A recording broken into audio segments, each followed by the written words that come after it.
Chief Minister Nipurio today inaugurated the new railway terminal at Shukhovi railway station and flagged off passengers train in the presence of PHED Minister Jacob Jumomi and railway officials. Speaking at the program, the Chief Minister lauded the efforts of Northeast Frontier Railways and said that with a new station, Nagas will get more opportunities to boost its economy.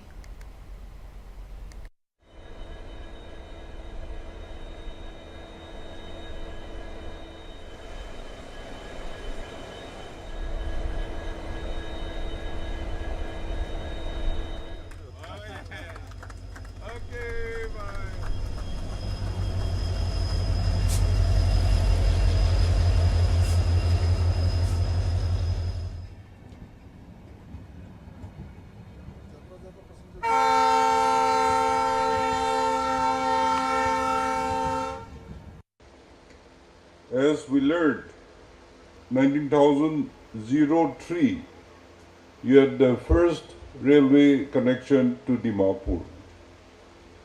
So that means, I think it's about 119 years we are opening a new station and launching today.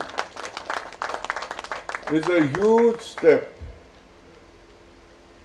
This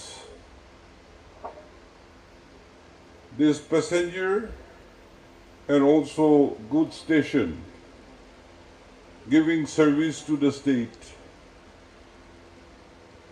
Immense benefits will come from all walks of life, from neighboring area and the whole state of Nagaland and Manipur state. I'm privileged and I have immense pleasure to be a part of the history of railways.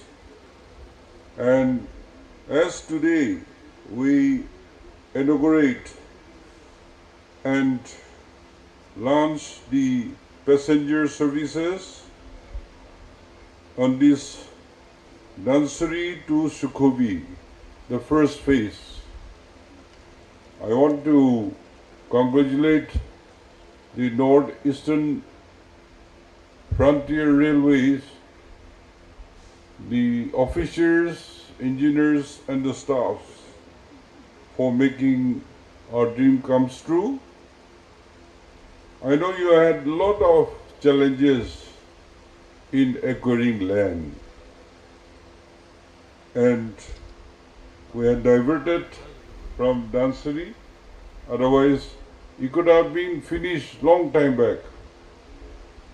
But it is never too late,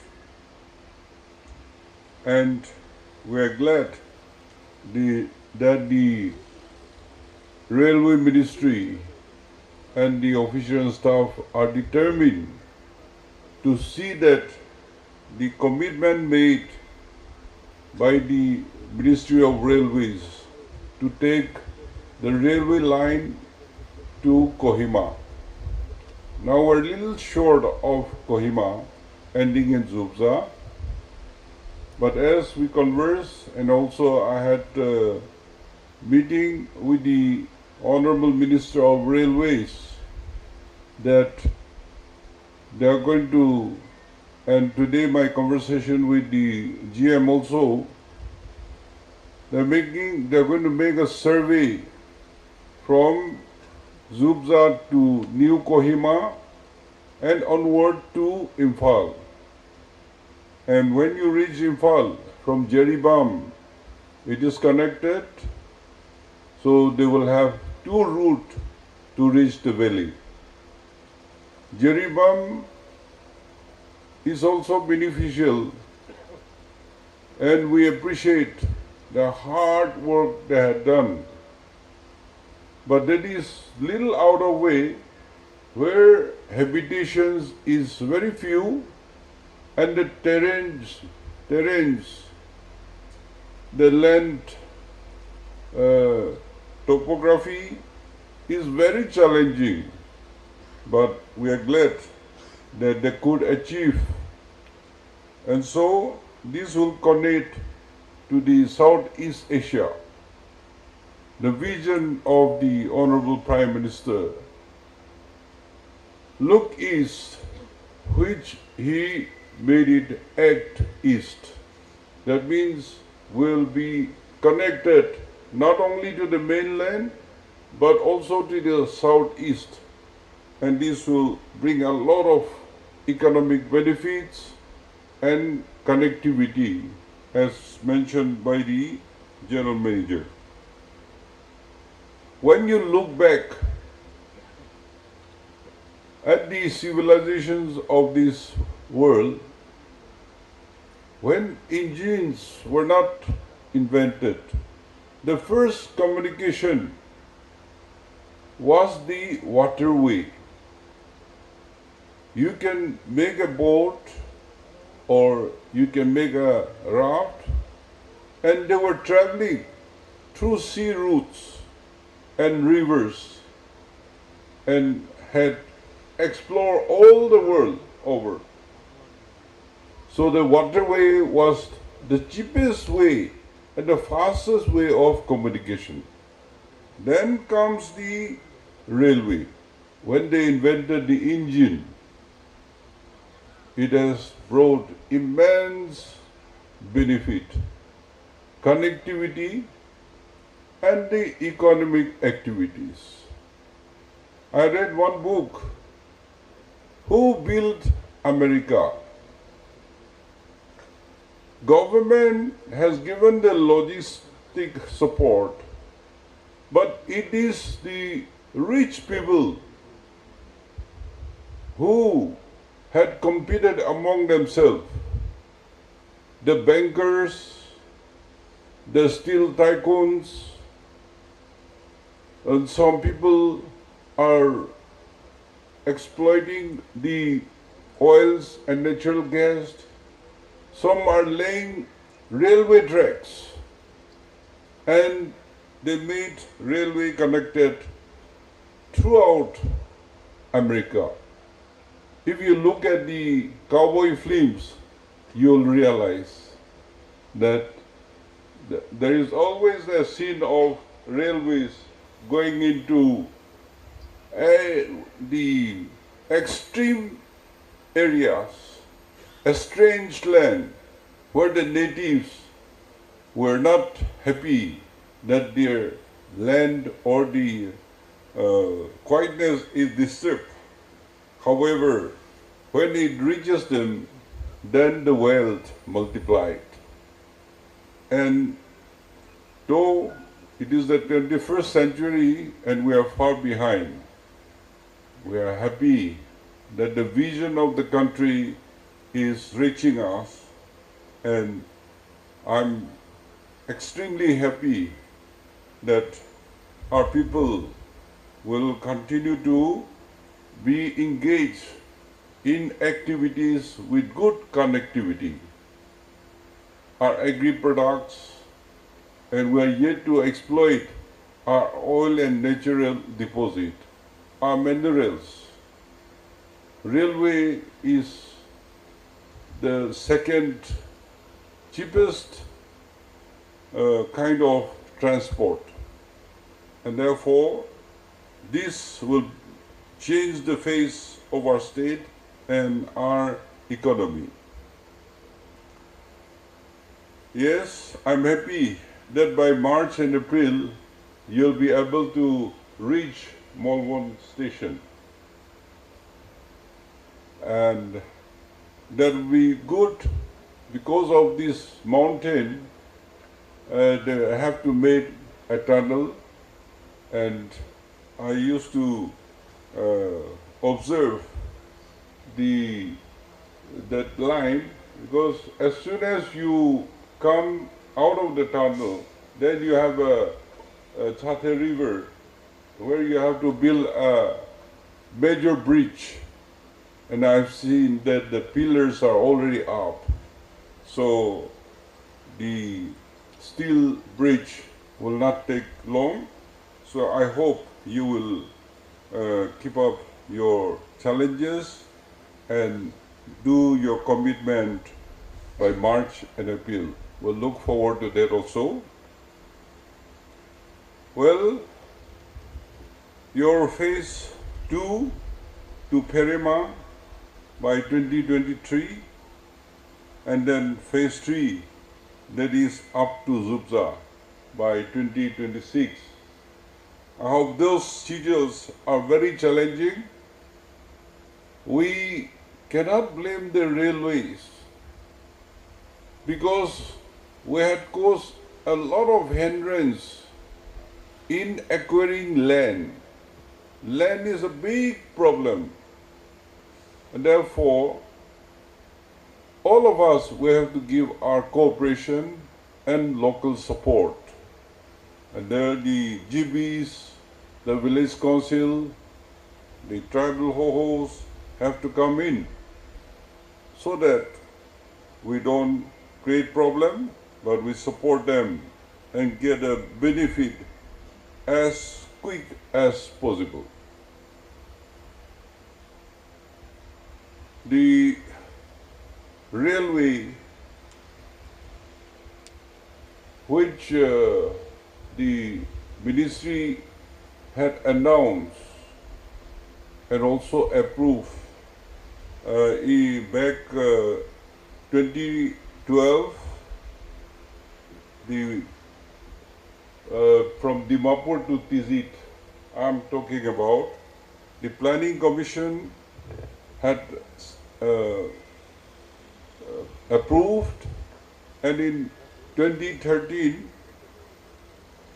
the finance, that I believe they have also sanctioned. So that is the real mineral belt and rice bowl. Because of the foothill, there is a huge potentials. Now people cannot do much in the hills. The terrains, the landlocked, and the cost of development. Therefore, why Dimapur and Chambagedima, how they are more prosperous? Because they are connected, they have the plain areas, and they have unlimited water, because all the rivers flows down, and your water table, the level is very high. So either you get from the river, or you can do boring to use the water for your domestic and even for your crops. That's how it is very important that Tizit connecting to Tizit is very important. So that is next dream, and we are hoping that it will be implemented soon. So in this way, Nagaland will be connected. Now while we are pursuing this, of Dimapur to Khelma, that is connecting Silchar, half long. So that is one route which is also together moved and approved. And while we are pursuing the new railway lines, we cannot forget Dimapur station, which has been established, and it becomes a lifeline. It's like a vein, a blood vein, giving all lives and connectivity. Therefore, I'm happy that it has been improved with modern amenities and AC premium, waiting rooms, CCTVs, and the comfort of passengers. So, our Shukhovi or other stations also, it depends on the demand. These railways are usually demand driven. That's why we have to make good use of railways. When I was doing my college in Darjeeling,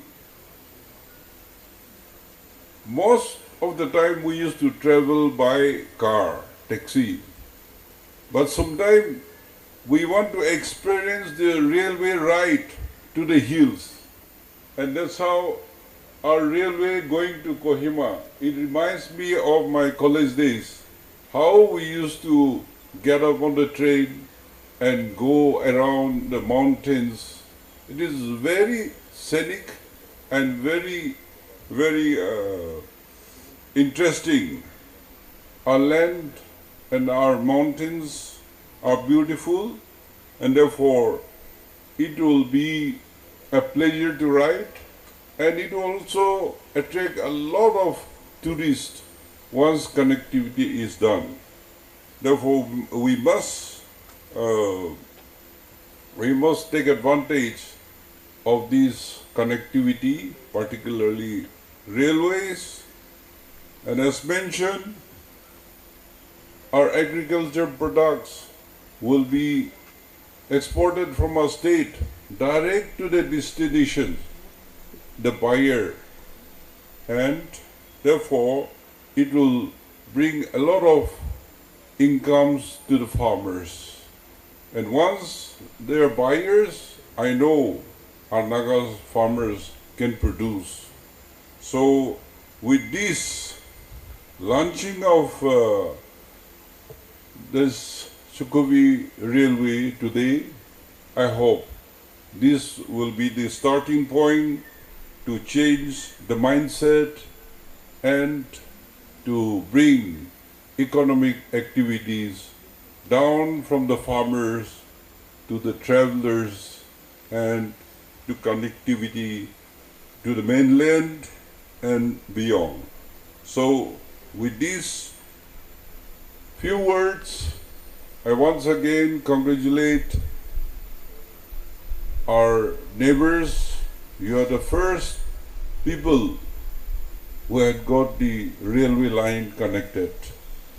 And on behalf of the state government and the people of Nagaland, I congratulate and I thank the Northeast Frontiers Railway for doing a commendable job, and will look forward for the early implementation of the remaining works. That's all we have for now. Keep watching Hornbill TV.